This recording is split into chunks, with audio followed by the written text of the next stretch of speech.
ദൈവനാമം മഹത്വപ്പെടുമാറാട്ടെ. നമുക്ക് ഈ ആഴ്ച 1 കൊരിന്ത്യർ 5-ാമത്തെ അധ്യായം അതിൻ്റെ 1 മുതൽ 5 വരെയുള്ള വാക്യങ്ങൾ ശ്രദ്ധിക്കാം. Let's turn to 1 Corinthians chapter 5 and let's meditate from verse 1 to 5. ഒരുപക്ഷെ നമ്മളിൽ ആരും അധികം പ്രസംഗത്തിൽ കേൾക്കാത്ത ഒരു ഭാഗമായിരിക്കണം ഇത്, because of the subject that it deals with. ഇത് അഡ്രസ്സ് ചെയ്യുന്ന ഈ ഒരു വിഷയം പലപ്പോഴും ഒരു പരസ്യരീതിയിൽ അങ്ങനെ തുറന്നു പറയാൻ മടിക്കുന്നതുകൊണ്ടായിരിക്കാം ഇതധികം ഞാൻ ഒരു സദസ്സിൽ കേട്ടിട്ടില്ല. എന്നാൽ ഇന്ന് നമ്മളതിന് തുനിയാണ്. കാരണം ദൈവത്തിന് നമ്മളോട് പറയാനുള്ളത് നമ്മൾ മുൻവിധിയില്ലാതെ കേൾക്കണം. We should listen to what the word of God says without any prejudice in our mind. So shall we all turn to this passage? In this section we find the reason behind Paul desiring to come to Corinth with a rod of discipline. 4-ാമത്തെ അധ്യായത്തിൻ്റെ 21-ാമത്തെ വാക്യത്തിൽ ശിക്ഷാ നടപടിയുടെ ഒരു വടി കൊണ്ട് ഞാൻ നിങ്ങളുടെ അടുക്കൽ വരണം എന്നുള്ളൊരു പ്രസ്താവന പറയുന്നുണ്ട്. അതിൻ്റെ കാരണമാണ് നമ്മൾ ഈ ഭാഗത്ത് കാണുന്നത്. There is sexual immorality among them. ഇവരുടെ ഇടയിൽ ദുർനടപ്പ് ഉണ്ട്. And here are a few things that need to be seen in this regard. ഇതിനോട് ബന്ധപ്പെട്ട് 6 കൂട്ടം കാര്യങ്ങൾ നമ്മൾ ഈ ഭാഗത്ത് കാണേണ്ടതായിട്ടുണ്ട്. Number 1, the fact that sexual immorality happens among the church of God who are sanctified in Jesus and called to be his holy people makes this occurrence of sexual immorality shocking. ദുർനടപ്പ് എന്നുള്ളത് ക്രിസ്തുവിൽ ശുദ്ധീകരിക്കപ്പെട്ട ദൈവസഭയുടെ ഇടയിൽ നടക്കുന്നു എന്നുള്ളതും ദൈവം ഇവരെ വിശുദ്ധന്മാരായിട്ട് വിളിക്കപ്പെട്ടു, അല്ലെങ്കിൽ ദൈവം ഇവരെ വിശുദ്ധിക്കായിട്ട് വിളിക്കപ്പെട്ടു എന്നുള്ള ഈ ജനത അങ്ങനെ ഒരു കാര്യം വെച്ച് നോക്കുമ്പോൾ ഈ ഒരു സംഭവം, ദുർനടപ്പ് എന്നുള്ള സംഭവം വളരെ വേദനാജനകമായിട്ടുള്ള, വളരെ ഷോക്കിംഗ് ആയിട്ടുള്ളൊരു കാര്യമായിട്ടാണ് നാം കാണേണ്ടത്. Second, there is an issue of incest, sexual immorality among family members. കുടുംബ അംഗങ്ങളുടെ ഇടയിലുള്ള ഒരു ദുർനടപ്പാണ് നമ്മളിവിടെ കാണുന്നത്. So let's read verse 1. 1-ാമത്തെ വാക്യം ഒന്ന് വായിക്കാം. നിങ്ങളുടെ ഇടയിൽ ദുർനടപ്പ് തന്നെ കേൾക്കുന്നു. ഒരുത്തൻ തന്റെ അപ്പന്റെ ഭാര്യയെ വെച്ചുകൊള്ളുമ്പോൾ അത് ജാതികളിൽ പോലും ഇല്ലാത്ത ദുർനടപ്പ് തന്നെ. Okay, now this is an act of sin prohibited in the Old Testament. പഴയ നിയമത്തിൽ നിരോധിക്കപ്പെട്ട ഒരു പാപമായിട്ട് നമുക്ക് കാണാൻ സാധിക്കും. Leviticus 18:8, Deuteronomy 22:30. ഈ 2 റെഫറൻസിലും ഇതിനോടുള്ള ബന്ധത്തിലുള്ള പരാമർശം നമുക്ക് കാണാൻ സാധിക്കും. And the third thing is, though Corinth was a city with many sinful activities, incest was one sin that the pagan Corinthians did not tolerate. Corinth പട്ടണത്തിൽ അനേകം പാപപ്രവൃത്തികൾ നടക്കുന്നുണ്ടെങ്കിൽ പോലും ഈ രീതിയിലുള്ള ഒരു പാപപ്രവൃത്തി അന്നത്തെ കൊരിന്ത്യ സമൂഹം വെച്ച് പൊറപ്പിച്ചിരുന്നില്ല.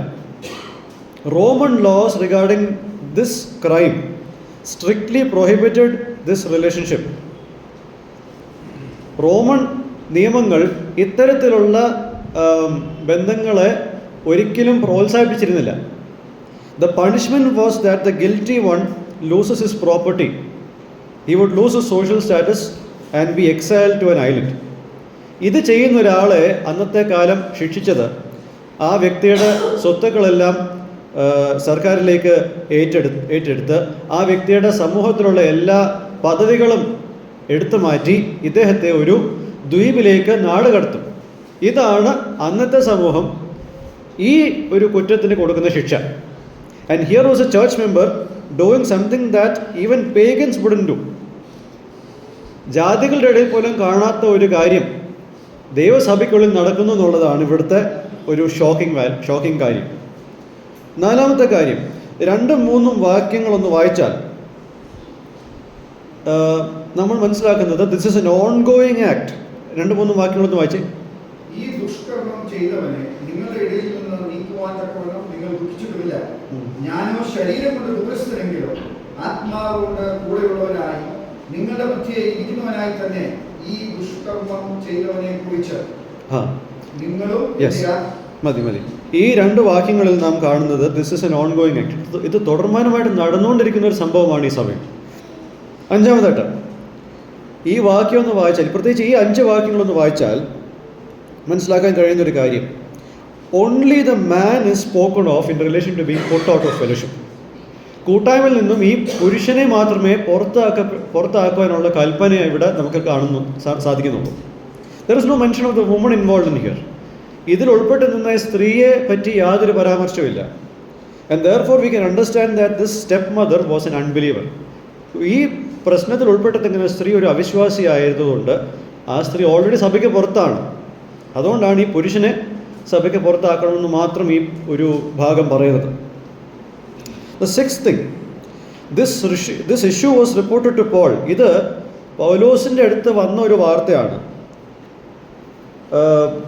It would be Chloe's people or by Stephanus, Fortunatus and Achaeus who visited Paul in 16 verse 17. 16-ാമത്തെ അധ്യായത്തിൻ്റെ 17-ാമത്തെ വാക്യത്തിൽ പൗലോസിനെ സന്ദർശിച്ച ഈ സഭയിലെ 3 പേരെ ആയിരിക്കാം ഈ ഒരു വിഷയം അവിടെ പൗലോസിൻ്റെ അടുത്ത് അറിയിച്ചിട്ടുണ്ടാവുക. ഇവർ തന്നെയാണ് ഈ സഭയിലുള്ള ഭിന്നതയെ പറ്റിയുള്ള വിഷയങ്ങളും നേരത്തെ പറഞ്ഞിട്ടുള്ളത്. And now in verse 2 we see the church's shocking response to this issue. ഈ പ്രശ്നത്തിനോടുള്ള ബന്ധത്തിൽ സഭയുടെ പ്രതികരണം, ഭയമുളവാക്കുന്ന ഒരു പ്രതികരണം, അതാണ് നമ്മളിവിടെ കാണുന്നത്. They are proud of this man's sin. 2-ാമത്തെ വാക്യത്തിൽ they have become puffed up. അവർ ഇതിൽ അഹങ്കരിക്കുന്നു എന്നുള്ളതാണ് നാം കാണുന്നത്. This is not a closed sin, this is an open sin. ഇത് തുറന്ന ഒരു നേച്ചറായിട്ടുള്ളൊരു പാപമാണ്. Perhaps this man has a high social status and the church was proud to have him as a member and did not dare to challenge him. ഈ സഭ ഈ വ്യക്തിയെ വെല്ലുവിളിക്കാത്തതിൻ്റെ കാരണം ഒരുപക്ഷെ ഈ പാപം ചെയ്ത ആൾ സമൂഹത്തിൽ വളരെ ഉന്നത പദവികളുള്ള ഒരാളാണ്. അതുകൊണ്ട് തന്നെ അത്തരം പദവികളുള്ള ഒരാളെ സഭയിലുള്ളത് അവർക്കൊരു അഹങ്കാരമായിട്ട് അല്ലെങ്കിൽ ഒരു അലങ്കാരമായിട്ട് അവരെടുത്തിരുന്നു. അതുകൊണ്ട് തന്നെ ഈ വ്യക്തിയെ വെല്ലുവിളിക്കുവാൻ ഇവർക്ക് ആർക്കും ധൈര്യമില്ല. They should have gone into mourning and put out of their fellowship the one who has been doing this. അവർ വിലാപത്തിലേക്ക് പോകേണ്ട ഒരു അവസ്ഥയായിരുന്നു. ഇത് ചെയ്തവനെ കൂട്ടായ്മയിൽ നിന്നും പുറത്താക്കേണ്ടതായിരുന്നു. To put out of fellowship means to stop giving the perpetrator all the benefits and privileges that one has in being a member of the church. കൂട്ടായ്മയിൽ നിന്നും പുറത്താക്കുക എന്ന് പറയുമ്പോൾ എന്താണ് ഇതിനർത്ഥം? ഒരു സഭയിലെ അംഗത്തിന് കിട്ടാവുന്ന എല്ലാ ആനുകൂല്യങ്ങളും പ്രിവിലേജസും ഒക്കെ ഈ കുറ്റം ചെയ്തവനിൽ നിന്നും നിർത്തലാക്കുക, അത് കൊടുക്കാതിരിക്കുക എന്നുള്ളതാണ് പുറത്താക്കുന്നതിൻ്റെ അവസ്ഥ. This includes a removal of the right to partake from the Lord's table, participation forbidden from ministries in church and so on. പുറത്താക്കുക എന്ന് പറയുമ്പോൾ വിശ്വാസികൾക്ക് മാത്രം ലഭിക്കുന്ന കർത്തൃമേശയിൽ നിന്നുള്ള ഒരു പാർട്ടിസിപ്പേഷൻ, പങ്കാളിത്തം, സഭയിലെ ശുശ്രൂഷകളിൽ നിന്നുള്ള പങ്കാളിത്തം, ഇതിൽ നിന്നെല്ലാമുള്ള ഒരു റിമൂവൽ, അതാണ് ഇവിടെ ഉദ്ദേശിക്കുന്നത്. This was the desired response from the church on this issue. ഈ പ്രശ്നത്തിൽ സഭ ഇങ്ങനെയായിരുന്നു പ്രതികരിക്കേണ്ടത്. Considering how much the church was boasting. 6-ാമത്തെ വാക്യം എന്ന് വായിച്ചേ, ആ ഫസ്റ്റ് ലൈൻ മാത്രം.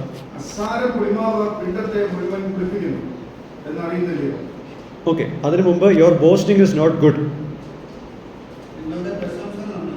പ്രശംസ നന്നല്ല. ഇവരെന്തിനാണ് ഈ പ്രശംസിക്കുന്നുള്ളത്? ജാതികൾ പോലും ചെയ്യാൻ മടിക്കുന്ന ഒരു കാര്യത്തിലാണ് ഇവർ പ്രശംസിക്കുന്നത്. They are boasting in something that even pagans are hating to do. Considering that the church is boasting in proud and didn't go into mourning and expel the person, it is worth noticing that this issue disturbed only few who continued being faithful to the Lord and took their status of being God's people, holy people, seriously. ഈ സഭ മൊത്തത്തിൽ ഇതിനെപ്പറ്റി പ്രശംസിക്കുന്നു, അഹങ്കരിക്കുന്നു, വിലാപത്തിലേക്ക് പോകുന്നില്ല, ഈ തെറ്റ് ചെയ്ത ആളെ പുറത്താക്കുന്നില്ല എന്നുള്ളതൊക്കെ പരിഗണിക്കുമ്പോൾ തന്നെ മറുവശത്ത് ഈ ഒരു പ്രശ്നം വളരെ കുറച്ച് പേരെ അലട്ടിയുള്ളൂ എന്നുള്ളതാണ്. അതായത് കർത്താവിനോട് കൂറ് പുലർത്തുന്ന ദൈവത്തിൻ്റെ വിശുദ്ധ ജനം എന്നുള്ള പദവിയെ ഗൗരവമായിട്ട് കാണുന്ന കുറച്ച് പേര് മാത്രമേ ഇത് അലട്ടുന്നുള്ളൂ. They wanted some intervention from God regarding the sexual immorality that is present among them. ഇവരുടെ ഇടയിൽ നടക്കുന്ന ഈ ദുർനടപ്പിന് എതിരെ ദൈവത്തിൽ നിന്നും എന്തെങ്കിലും ഒരു ഇടപെടൽ ആഗ്രഹിക്കുന്നവരാണ് ഇവർ. They weren't going to be idle there. ഇവരിവിടെ വെറുതെ ഇരിക്കാൻ ആഗ്രഹിക്കുന്നില്ല. These believers viewed the spiritual fatherhood of Paul seriously and they valued it. ഈ വിശ്വാസികൾ പൗലോസിൻ്റെ ആത്മിക പൈതൃകം അല്ലെങ്കിൽ ആത്മിക പിതൃത്വം വളരെ ഗൗരവമായിട്ട് കണ്ട് അതിനെ മൂല്യം കൊടുത്തവരായിരുന്നു. They cared for their spiritual siblings who went wayward in their Christian life. വഴി വിട്ടു പോകുന്ന അവരുടെ ക്രൈസ്തവ സഹോദരെ പറ്റി അവർ ചിന്താകുലരായിരുന്നു. And they wanted them to come back to repentance. അവർ മാനസാന്തരപ്പെട്ട് തിരികെ വരുവാൻ ഇവർ ആഗ്രഹിച്ചിരുന്നു. And that is why they reported this to Paul. അതുകൊണ്ടാണ് ഇവർ പൗലോസിനോടത് പറഞ്ഞത്. പരിദോഷണമായിട്ടല്ല, ഒരു പ്രാർത്ഥന അപേക്ഷയായിട്ടാണ്. It's not a matter of gossip, it's a matter of prayer request. And now let's look at verse 3 to 5. 3-ാം വാക്യം മുതൽ 5-ാം വാക്യം വരെ. നമ്മൾ 3-ാമത്തെ വാക്യം ഓൾറെഡി വായിച്ചതുകൊണ്ട് 4-ഉം 5-ഉം വാക്യം ഒന്ന് വായിക്കാം. നിങ്ങളും നിന്റെ ആത്മാവും നമ്മുടെ കർത്താവായ യേശുവിന്റെ ശക്തിയോടെ ഒന്നിച്ചു കൂടിയിട്ട് നമ്മുടെ കർത്താവായ യേശുവിന്റെ നാമത്തിൽ അവനെ ആത്മാവ് കർത്താവായ യേശുവിന്റെ നാളിൽ രക്ഷിക്കപ്പെടേണ്ടതിന് ജഡസംഹാരത്തിനായി സാത്താനെ ഏൽപ്പിക്കണം എന്ന് വിധിച്ചിരിക്കുന്നു. Yes, എന്ന് വിധിച്ചിരിക്കുന്നു. Paul's initiative in dealing with this issue and the right course of action in dealing with this sin. ഈ വിഷയത്തോടുള്ള ബന്ധത്തിലുള്ള പൗലോസ് സോൾവ് ചെയ്യാൻ ഉദ്ദേശിക്കുന്ന കാര്യം അല്ലെങ്കിൽ ചെയ്യാൻ പോകുന്ന കാര്യം, അതോടൊപ്പം തന്നെ ഈ ഒരു പാപത്തോടുള്ള ബന്ധത്തിൽ ചെയ്യേണ്ട ശരിയായ ക്രിയ, അതാണ് ഈ 2-3 വാക്യങ്ങൾ നാം കാണുന്നത്. Although Paul is not physically present with them, he is present in spirit with them by virtue of being their spiritual father when they are assembled as a church. ശാരീരികമായിട്ട് പൗലോസ് ഇപ്പോൾ ഇവരുടെ ഇടയിൽ ഇല്ലെങ്കിൽ പോലും താൻ ആത്മതലത്തിൽ താൻ ഇവരുടെ ആത്മിക പിതാവ് എന്ന നിലയിൽ ഇവർക്കിടയിലുണ്ട്. പ്രത്യേകിച്ച് ഇവർ സഭയായിട്ട് കൂടി വരുമ്പോൾ താൻ ആത്മതലത്തിൽ ഇവരുടെ ഇടയിലുണ്ട്. Paul mentioned about the spiritual fatherhood in the previous section to bring them to the point where he can pronounce judgment on this issue. ഈ ഒരു വിഷയത്തോടുള്ള ബന്ധത്തിൽ ഈ തെറ്റ് ചെയ്തവൻ്റെ മേൽ വിധി പറയേണ്ടതിന് താൻ നേരത്തെ 4-ാമത്തെ അധ്യായത്തിൻ്റെ 18 മുതൽ ഉള്ള വാക്യങ്ങളിൽ അല്ലെങ്കിൽ അതിനു മുമ്പുള്ള വാക്യങ്ങളിൽ തൻ്റെ ആത്മിക പിതൃത്വത്തെ പറ്റി താൻ പരാമർശിച്ചിരുന്നു. So we have a couple of questions here. ഇവിടെ ചില ചോദ്യങ്ങൾ നമുക്കുണ്ട്. Number 1, what does it mean to judge someone? ഒരു വ്യക്തിയെ വിധിക്കണമെന്ന് പറയുമ്പോൾ അതെന്താണ് അർത്ഥമാക്കുന്നത്? 2, do Christians have the right to judge fellow Christians? ക്രിസ്ത്യ വിശ്വാസികൾക്ക് കൂടെയുള്ള മറ്റ് വിശ്വാസികളെ വിധിക്കുവാൻ അധികാരമുണ്ടോ? അപ്പോൾ ആദ്യത്തെ ചോദ്യം, what does it mean to judge someone? അതിൻ്റെ ഉത്തരം ഇതാണ്. To judge someone means to make a decision on whether a person is right with God or not, whether he or she belongs to God or not and treating them accordingly. ഒരു വ്യക്തിയെ വിധിക്കുക എന്ന് പറയുമ്പോൾ ഒരു വ്യക്തി ദൈവത്തോട് കൂടിയിട്ട് നെരപ്പ് പ്രാപിച്ചിട്ടുണ്ടോ ഇല്ലയോ എന്നുള്ള തീരുമാനത്തിലെത്തുക, അല്ലെങ്കിൽ ആ വ്യക്തി ദൈവത്തിൻ്റെതാണോ അല്ലയോ എന്നുള്ളതിൻ്റെ തീരുമാനത്തിലെത്തുക, എന്നിട്ട് അതിന് പ്രകാരം ആ വ്യക്തിയോട് ഇടപെടുക. അതാണ് ജഡ്ജിങ് എന്നുള്ള വാക്കുകൊണ്ട് ഉദ്ദേശിക്കുന്നത്. 2-ാമത്തെ ചോദ്യം, do Christians have the right to judge fellow Christians? അതിനുള്ള ഉത്തരം ഇതാണ്. A lot of Christians feel that Christians don't have the right to judge fellow Christians and they quote Matthew 7 verse 1 to support it. അനേകം ആൾക്കാർക്ക് ഇങ്ങനൊരു അഭിപ്രായമാണുള്ളത്, ക്രിസ്ത്യ വിശ്വാസികൾക്ക് കൂടെയുള്ള വിശ്വാസികളെ വിധിക്കുവാൻ അധികാരമില്ല. അതിന് സപ്പോർട്ടായിട്ട് മത്തായി 7:1 അവർ എപ്പോഴും കോട്ട് ചെയ്യുന്നതുണ്ട്. അവിടെ എന്താ നമ്മൾ കാണുന്നത്? Judge not lest you be judged. നിങ്ങൾ വിധിക്കപ്പെടാതിരിക്കേണ്ടതിന് നിങ്ങൾ വിധിക്കരുത് എന്നുള്ള വാക്യം എടുത്തിട്ടാണ് അവരത് പറയുന്നത്. What the Bible says is, it forbids us from judging others based on mere human appearances or worldly values. യോഹന്നാന്റെ സുവിശേഷം 7:24, ജോൺസ് ഗോസ്പൽ 7:24. അവിടെ നമ്മൾ കാണുന്നത് ബൈബിൾ നമ്മളെ എന്ത് തരത്തിലുള്ള വിധിയിൽ നിന്നുമാണ് നിരോധിക്കുന്നത്? ബാഹ്യമായിട്ടുള്ള രൂപങ്ങളെ വെച്ചോ ലോകപ്രകാരമുള്ള മൂല്യങ്ങളെ വെച്ചോ ഒരാളെ അളക്കരുത്, വിധിക്കരുത് എന്നുള്ളതാണ് ആ ഭാഗം വ്യക്തമായിട്ട് പറയുന്നത്. Because if you do that it could be used against you. അത് നിങ്ങൾ ചെയ്താൽ അത് തിരിച്ച് നിങ്ങൾക്കും ബാധകമായിരിക്കും. So the Bible encourages us to judge with the righteous judgment that comes from God. ദൈവത്തിൽ നിന്നും വരുന്ന നീതിയോടുള്ള ന്യായവിധിക്ക് ഒത്തവണ്ണം നമുക്ക് മറ്റുള്ളവരെ വിധിക്കാം. We can know people by their fruit. Mathai സുവിശേഷം 7:15 മുതൽ 20 വരെയുള്ള വാക്യങ്ങളിൽ ഒരു വൃക്ഷത്തെ അതിൻ്റെ ഫലം കൊണ്ട് തിരിച്ചറിയാം. ഒരു വ്യക്തിയെ ആ വ്യക്തിയുടെ ജീവിതത്തിൻ്റെ പ്രൊഡക്റ്റ് കൊണ്ട് നമുക്ക് ആ വ്യക്തി ആരാണ് അല്ലെങ്കിൽ ആരുടേതാണ് എന്നുള്ളത് നമുക്ക് മനസ്സിലാക്കാൻ സാധിക്കും. So while God alone has the right to declare someone as righteous on the basis of Christ, Christians have the right to recognize the righteousness of someone who professes to know Christ. ക്രിസ്തുവിൻ്റെ അടിസ്ഥാനത്തിൽ ഒരു വ്യക്തിയെ നീതിമാൻ എന്ന് വിശേഷിപ്പിക്കാനുള്ള അധികാരം ദൈവത്തിന് മാത്രമേ ഉള്ളൂ എന്നിരിക്കെ തന്നെ, മറുവശത്ത് ക്രിസ്ത്യാനികൾക്കൊരു അധികാരമുണ്ട്. ക്രിസ്തുവിനെ അറിയുന്നു എന്ന് അവകാശപ്പെടുന്ന ഒരു വ്യക്തിയുടെ നീതിയെ തിരിച്ചറിയുവാനുള്ള അവകാശം ഒരു ക്രിസ്ത്യാനിക്കുണ്ട്. ഒരു വ്യക്തിയെ ദൈവത്തിന് മുമ്പാകെ നീതിമാൻ എന്ന് ഡിക്ലെയർ ചെയ്യുവാൻ മനുഷ്യർക്ക് അധികാരമില്ല. പക്ഷേ ആ വ്യക്തി നീതിമാനാണെന്ന് തിരിച്ചറിയുവാനുള്ള അധികാരം നമുക്കുണ്ട്. We have the right to recognize people who are whether they are in Christ or not. And how do you recognize? Based on how they live. ഒരു വ്യക്തിയെ നമ്മൾ എങ്ങനെ തിരിച്ചറിയുന്നു? ആ വ്യക്തിയുടെ ജീവിതം കാണുമ്പോൾ അറിയാം ആ വ്യക്തി ആരുടേതാണെന്നുള്ളത്. So a fellow Christian and the local church has all the God given right to deal with the sins of a fellow Christian on behalf of Jesus. ഒരു സഹവിശ്വാസിക്കും ഒരു പ്രാദേശിക സഭയ്ക്കും ദൈവം അധികാരം കൊടുത്തിട്ടുണ്ട് ഒരു വിശ്വാസിയുടെ പാപത്തെ ഡീൽ ചെയ്യുവാൻ, അതിനോട് ഇടപെടുവാൻ. യേശുവിൻ്റെ സ്ഥാനത്ത് നിന്നുകൊണ്ട് അത് ചെയ്യുവാൻ യേശു അവർക്ക് അധികാരം കൊടുത്തിട്ടുണ്ട്. Because Jesus is among them while they gather in his name. അവൻ്റെ നാമത്തിൽ കൂടുമ്പോൾ ആ അധികാരം യേശു നൽകിയിട്ടുണ്ട്. അതിനെപ്പറ്റിയാണ് മത്തായി സുവിശേഷം 18:20 പറയുന്നത്, where 2 or 3 are gathered in my name, there I am in the midst of them. അത് ഏതെങ്കിലും 2-3 വിശ്വാസികൾ കൂടി വരുമ്പോഴുള്ള സംഭാഷണമല്ല, മറിച്ച് അതിനു മുമ്പ് സഭാ ശിക്ഷ നടപടിയുടെ കാര്യത്തെ പറ്റിയാണ് പറഞ്ഞിട്ട്, ഇതിൻ്റെ പേരിൽ 2-3 പേർ ദൈവത്തിൻ്റെ നീതിയെ ഇവിടെ നടപ്പിലാക്കുവാൻ ശ്രമിക്കുമ്പോൾ അവരുടെ മധ്യേ ആരുണ്ട്? കർത്താവ്. അതാണ് അവിടെ പറയുന്ന വിഷയം. So those who are placed under spiritual authority have the right to do so. ആത്മീക അധികാരത്തിൻ്റെ കീഴിൽ ആയിരിക്കുന്ന വ്യക്തികൾക്ക്, അല്ലെങ്കിൽ ആത്മീക അധികാരത്തിൽ ആക്കി വെക്കപ്പെട്ട ആൾക്കാർക്ക് അത് ചെയ്യാനുള്ള അധികാരമുണ്ട്. Now before Paul tells the judgment that he has passed on the erring believer, he brings into this context the fact about the lordship of Christ, twice mentioned in this passage. ഈ തെറ്റ് ചെയ്ത വ്യക്തിയോടുള്ള ബന്ധത്തിൽ പൗലോസിൻ്റെ വിധി പറയുന്നതിന് മുമ്പ് ഈ പശ്ചാത്തലത്തിൽ 2 തവണ യേശുവിൻ്റെ കർത്തൃത്വം പരാമർശിക്കുന്നുണ്ട്. ഒന്ന് നോക്കിക്കേ, 4-ാമത്തെ വാക്യത്തിൽ 2 തവണയാണ് ലോർഡ് ജീസസ് എന്ന് പറഞ്ഞിരിക്കുന്നത്. 1-ാമത്തെ അധ്യായത്തിൻ്റെ 2-3 വാക്യങ്ങളിൽ യേശുവിൻ്റെ കർത്തൃത്വത്തെ പറ്റി ആദ്യമേ പരാമർശിച്ചു. അത് വെറും ഒരു പാസിംഗ് റെഫറൻസ് അല്ല. That is the truth. He is the Lord of the church. താനാണ് സഭയുടെ കർത്താവ്.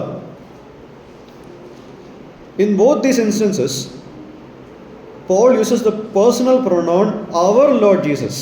ശ്രദ്ധിച്ചേ, 4-ാമത്തെ വാക്യത്തിൽ in the name of our Lord Jesus when you are assembled and I with you in spirit with the power of our Lord Jesus. നമ്മളുടെ കർത്താവായ യേശു എന്നൊന്ന് 2 തവണ പറഞ്ഞിരിക്കുന്നത്. Why does he use that thing here? Jesus is both the Lord of the Corinthians and Paul. പൗലോസിൻ്റെയും കൊരിന്ത്യരുടെയും കർത്താവാണ് യേശു. The reason Paul did it is to communicate that Jesus is associated with godly and holy living, and hence everyone who associates with him and calls him Lord should have the same attitude regarding everything. പൗലോസ് ഇവിടെ നമ്മുടെ കർത്താവായ യേശു എന്ന് പറയുന്നത് എന്തുകൊണ്ടാണ്? ഭക്തിയുടെയും വിശുദ്ധിയുടെയും ജീവിതത്തോട് ബന്ധപ്പെട്ടാണ് യേശു നിൽക്കുന്നത്. He is associated with holy and godly living. അതുകൊണ്ട് യേശുവിനോട് കൂടെ നിൽക്കുന്നവർ, അവനെ കർത്താവെന്ന് വിളിക്കുന്നവർക്ക് ഭക്തിയുടെയും വിശുദ്ധിയുടെയും ജീവിതത്തിൻ്റെ ഒരു വീക്ഷണം ഉണ്ടായേ പറ്റൂ. അതുകൊണ്ടാണ് ഇവിടെ കർത്താവെന്ന് പിന്നെയും പറയുന്നത്. There cannot be a situation where Paul hates sexual sins and the Corinthians can love it, while both claim to call Jesus as Lord. ഈ 2 കൂട്ടരും ഒരുപോലെ യേശുവിനെ കർത്താവെന്ന് വിളിക്കുന്നുണ്ട്. പൗലോസ് ദുർനടപ്പിനെ വെറുക്കുകയും കൊരിന്ത്യ വിശ്വാസികൾ ദുർനടപ്പിനെ സ്നേഹിക്കുകയും ചെയ്യുന്ന ഒരു അവസ്ഥ 2 കൂട്ടരും ഒരുപോലെ യേശുവിനെ കർത്താവെന്ന് വിളിക്കുമ്പോൾ ഉണ്ടാവാൻ പറ്റത്തില്ല. കർത്താവ് സ്നേഹിക്കുന്നതിനെ 2 കൂട്ടരും സ്നേഹിക്കണം. കർത്താവ് വെറുക്കുന്നതിന് രണ്ട് കൂട്ടരും വെറുക്കണം. ഇതാണ് കാര്യം. This is the thing. The attitude of both parties towards the same act of sin cannot be different. ഒരേ പാപത്തിനോടുള്ള ബന്ധത്തിലുള്ള രണ്ട് കൂട്ടരുടെയും മനോഭാവം വേർതിരിവുള്ള ഒരു മനോഭാവം ആയിരിക്കത്തില്ല. This is why Paul says that his is present in spirit with them. അതുകൊണ്ടാണ് താൻ ആത്മാവിൽ ഇവരുടെ ഇടയിൽ ഉണ്ടെന്നുള്ളത് താൻ പറയുന്നത്. So the judgment is this: when the church is assembled for their gatherings, Paul is with them in spirit, and the power of Jesus, the Lord Jesus, is present. അവർ സഭയായി കൂടി വരുമ്പോൾ ആത്മാവിൻ്റെ തലത്തിൽ പൗലോസ് അവരുടെ ഇടയിലുണ്ട്. ജോഗ്രഫിക്കലി താൻ വേറെ എവിടെയെങ്കിലും ആണ്, എഫെസോസിലാണ്, പക്ഷേ ആത്മാവിൻ്റെ തലത്തിൽ താൻ ഇവരുടെ ഒപ്പം കൊരിന്തിലുണ്ട്. കർത്താവ് യേശുക്രിസ്തുവിൻ്റെ ശക്തിയും അവിടെ ഉണ്ട്. ഇതെല്ലാം ഉള്ളപ്പോൾ എന്താ ചെയ്യേണ്ടത്? The erring man is to be handed over to Satan. തെറ്റ് ചെയ്ത വ്യക്തിയെ സാത്താൻ്റെ കയ്യിലേക്ക് ഏൽപ്പിച്ചു കൊടുക്കുകയാണ്. So to understand this, there are a few things we must explain. സാത്താൻ്റെ കയ്യിലേക്ക് ഏൽപ്പിച്ചു കൊടുക്കുന്നു എന്ന് പറയുമ്പോൾ അത് മനസ്സിലാക്കുവാൻ ചില കാര്യങ്ങൾ നമ്മൾ വിശദീകരിക്കണം. How is this handing over to Satan done? സാത്താൻ്റെ കയ്യിലേക്ക് ഏൽപ്പിച്ചു കൊടുക്കുക എന്നുള്ളത് അതെങ്ങനെയാണ് ചെയ്യുന്നത്? By putting him out of their fellowship. അവരുടെ കൂട്ടായ്മയിൽ നിന്നും ഈ വ്യക്തിയെ പുറത്താക്കുമ്പോഴാണ്. The church, referring to the gathering of God's people, not a building, is the realm of God. സഭ എന്ന് പറയുമ്പോൾ ഒരു ബിൽഡിംഗ് അല്ല, മറിച്ച് ഒരു കെട്ടിടമല്ല, മറിച്ച് ദൈവത്തിൻ്റെ ജനത്തിൻ്റെ ഒത്തുചേരലാണ്. അത് ദൈവത്തിൻ്റെ ഒരു പ്രതലമാണ്. And it is to be inhabited by those who belong to God.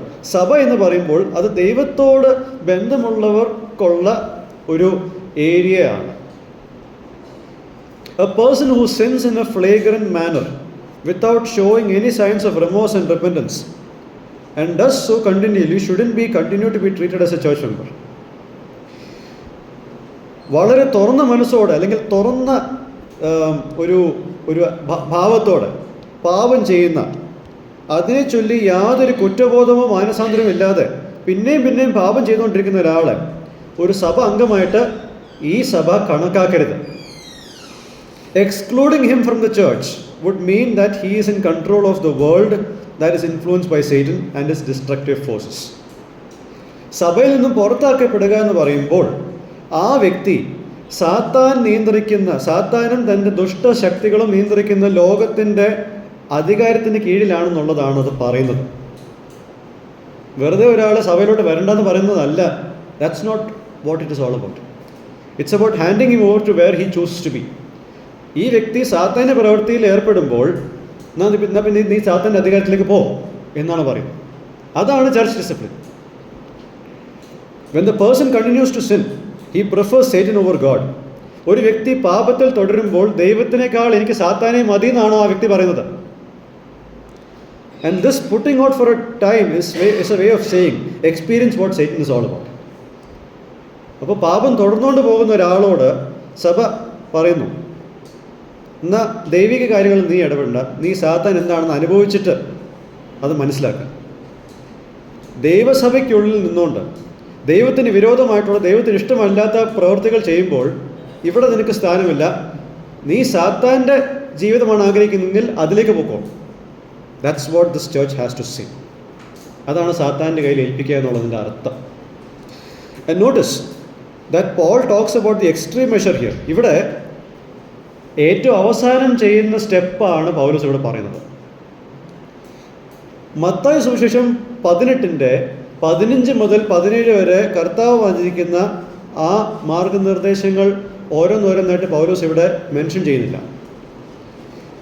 Paul talks about the extreme measure here. He doesn't follow the guidelines that Jesus mentioned in Matthew 18 verse 15-17. എന്തുകൊണ്ടാണ്? The situation in Matthew is about an interpersonal sin which everyone doesn't know of. Mathai സുവിശേഷം 18-15 മുതൽ 17 വരെയുള്ള ആ പ്രശ്നം വ്യക്തികൾ തമ്മിലുള്ള പ്രശ്നമാണ്. അധികം ആർക്കും അറിയാത്ത വ്യക്തികൾ തമ്മിലുള്ള പ്രശ്നമാണ്. അത് ആദ്യം വ്യക്തിപരമായിട്ടത് പ്രശ്നം പരിഹരിക്കുവാൻ വേണ്ടിയിട്ടെല്ലാം ചെയ്തിട്ട് അത് നടക്കുന്നില്ലെങ്കിൽ what should you do? When you are doing it personally and if it's not solve, what should you do? Then bring in 2 or 3 witnesses. 2 or 3 സാക്ഷികളുടെ മധ്യത്തിൽ അത് സോൾവ് ചെയ്യാൻ ശ്രമിക്കുന്നു. And once these measures fail, then the matter is brought before the church. ഇത് പരാജയപ്പെടുമ്പോൾ അത് സഭയുടെ മുമ്പാകെ അത് സോൾവ് ചെയ്യാൻ ശ്രമിക്കുന്നു. And when the perpetrator doesn't repent, he is treated as an outsider. സഭയുടെ സാന്നിധ്യത്തിലും അത് പരിഹരിക്കുവാൻ ആ വ്യക്തിക്ക് മനസ്സില്ലെങ്കിൽ പിന്നെ ആ വ്യക്തിയെ പുറം ജാതിക്കാരനെ പോലെ കാണണം. അപ്പോൾ അവിടെ ഒരു സ്റ്റെപ്പ് ബൈ സ്റ്റെപ്പ് പ്രോസസ്സ് കാണുന്നത് ഞാൻ നേരത്തെ പറഞ്ഞതുപോലെ ഒരു ഇൻ്റർപേഴ്സണൽ പ്രോബ്ലം വഷളാകുന്ന സമയത്ത് ആദ്യം അത് ആരും അറിഞ്ഞിട്ടില്ല, പിന്നെ അത് അറിഞ്ഞു വരുമ്പോൾ പിന്നെ വേറെ സ്റ്റെപ്പില്ല. ഇവിടെ അതല്ല. The matter here is really serious. ഇവിടെ കാര്യം വളരെ ഗൗരവത്തിൽ നിൽക്കുകയാണ്. Everyone in this church knows about it. ഇത് രഹസ്യമായിട്ടുള്ളൊരു പാപമല്ല, എല്ലാവർക്കും അറിയാവുന്നൊരു പാപമാണ്. And everyone seems to be okay with the offender and no one wants to discipline the offender. ഈ തെറ്റ് ചെയ്തവൻ്റെ അടുത്തേക്ക് ആർക്കും ഒരു പ്രയാസമില്ല, അവന് തിരുത്തവൻ ആർക്കും ഒട്ടും താല്പര്യമില്ല. അതുകൊണ്ട് അങ്ങേ അറ്റത്തെ സ്റ്റെപ്പാണ് ഇവിടെ പൗലോസ് എടുക്കുന്നത്. And the third thing is there is this danger of this sin spreading to other believers. ഇവിടെ ഈ എക്സ്ട്രീം സ്റ്റെപ്പ് എടുക്കുന്നതിൻ്റെ കാരണം ഈ തെറ്റിനെ ഇപ്പോൾ അഡ്രസ്സ് ചെയ്തില്ലെങ്കിൽ ഇത് മറ്റ് വിശ്വാസികളിലേക്കും പടർന്നു പിടിക്കും. And outsiders will have A wrong opinion about the church of God. ഇത് മറ്റ് വിശ്വാസികളിലേക്ക് പടർന്നു പിടിക്കുക മാത്രമല്ല, ഇതിൽ ഒരാൾ തുടർന്ന് ഈ സഭയുടെ ഒരു അംഗമായിട്ട് അറിയപ്പെട്ടാൽ പുറമേ ഉള്ള ആൾക്കാർക്ക് സഭയെപ്പറ്റി തെറ്റായ ഒരു അഭിപ്രായം ദൈവസഭയെപ്പറ്റി ഉണ്ടാകും. They will see no difference between believers and unbelievers and hence they will ridicule the gospel. വിശ്വാസികളുടെയും അവിശ്വാസികളുടെ ഇടയിൽ യാതൊരു വ്യത്യാസവും കാണാത്തതുകൊണ്ട് അവർ സുവിശേഷത്തെ പരിഹസിക്കും. So putting this person out is the only solution to this issue. ഈ വ്യക്തിയെ ഈ കാരണം കൊണ്ട് പുറത്താക്കുക എന്നുള്ളതാണ് ഇതിൽ ആകെയുള്ള പരിഹാരം. എല്ലാ പ്രശ്നങ്ങൾക്കും പുറത്താക്കുക എന്നുള്ളതല്ല, വളരെ കാര്യഗൗരവമുള്ള ഇത് വളരെ പരസ്യമായിട്ടുള്ളൊരു കാര്യമായതുകൊണ്ട് പുറത്താക്കുക എന്നുള്ള അവസാനത്തെ സ്റ്റെപ്പിലേക്ക് തന്നെയാണ് ആദ്യം പൗലോസ് എത്തിച്ചേരുന്നത്. സോ ഓരോ ഇഷ്യൂവിനും അതിൻ്റേതായിട്ടുള്ളൊരു കോഴ്സ് ഓഫ് ആക്ഷൻ ഉണ്ട് എന്നും നമ്മളതിൽ മനസ്സിലാക്കേണ്ടതായിട്ടുണ്ട്. So the lessons and applications from this point we will discuss and we will stop for this session. ഒന്നാമതായിട്ട്, among God's people, the occurrences of sexual immorality must not exist in any form. ദൈവജനത്തിൻ്റെ ഇടയിൽ ദുർനടപ്പിൻ്റെ യാതൊരു രീതിയിലുള്ള ഒരു രൂപം പോലും ഉണ്ടാവാൻ പാടുള്ളതല്ല. Because it is incompatible with God's holiness. ദൈവത്തിൻ്റെ വിശുദ്ധിക്ക് ഒട്ടും ചേർന്ന് പോകാത്തൊരു കാര്യമാണ് ദുർനടപ്പ്. And when it happens it must disturb the minds of the members of the church. ദുർനടപ്പെന്നുള്ള കാര്യം അത് സഭയിൽ നടക്കുമ്പോൾ അത് സഭയിലെ മെമ്പേഴ്സിൻ്റെ മനസ്സിൽ ഒരു പ്രയാസമുണ്ടാക്കുക തന്നെ വേണം. അതിനെ ഒരു തരത്തിലും ലാഘവത്തോടെ കാണുവാൻ കഴിയുന്നതല്ല.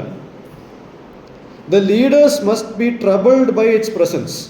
സഭാ നേതാക്കന്മാർക്ക് ഈ കാര്യത്തിൽ ഒരു പ്രയാസമുണ്ടാവണം. They should take their status as God's people seriously and do everything they can to remove the presence of sin among them through the process of excommunication. ദൈവത്തിൻ്റെ ജനം എന്നുള്ള പദവി വളരെ ഗൗരവത്തോടെ എടുത്തിട്ട് പാപത്തിൻ്റെ സാന്നിധ്യം സഭയിൽ നിന്നും പുറത്താക്കുന്ന പ്രക്രിയയിലൂടെ ചെയ്യുവാനുള്ള എല്ലാ കാര്യങ്ങളും അവർ ചെയ്തിരിക്കണം. And now here are some application questions, 3 application questions. 3 ചോദ്യങ്ങൾ ഞാൻ ചോദിക്കട്ടെ. Does it shock you when you come across a news of someone caught for this sin?